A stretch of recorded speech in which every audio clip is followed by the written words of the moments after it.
rahbarisizlar. Endi tajribani asosiy mazmun mohiyati shuki, shu sizlar bilan birga hamkorlik qilayotgan hamkasblarning muammolari jamiyat bilan bizni o'rtamizda ko'prik vazifasini o'tash.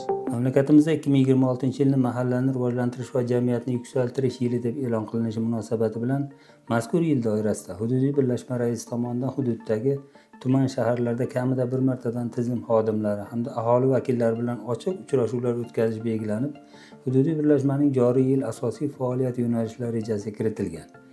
Shuningdek, rejaga ko'ra tuman shahar jamiyatlari raislari o'z hududidagi mahallalarda kamida bir martadan iste'molchilar bilan uchrashuvlar tashkil etib, fuqarolarning muammo va takliflarini tinglashi, iste'molchilardan kelib tushgan murojaatlarni qabul qilishi, murojaatlar yuzasidan belgilangan tartibda choralar ko'rishni ta'minlashi belgilangan.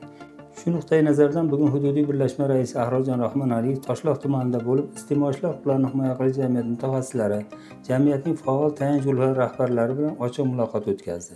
Unda davlat dasturi ijrosida faol ishtirok etish, bunda fuqarolarning o'zini o'zi boshqarish organlari bilan faol ishlash, bu bilan aholi vakillarining iste'mol sohasiga oid muammolarni samarali hal etish masalalari ko'rib chiqildi.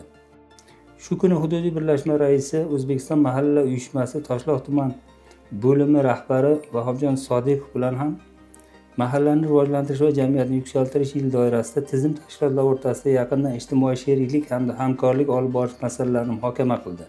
Tomonlar bu borada olib boriladigan tashkiliy ishlar va ularni amalga oshirish mexanizmlari yuzasidan o'zaro fikr va mulohazalarni almashdilar.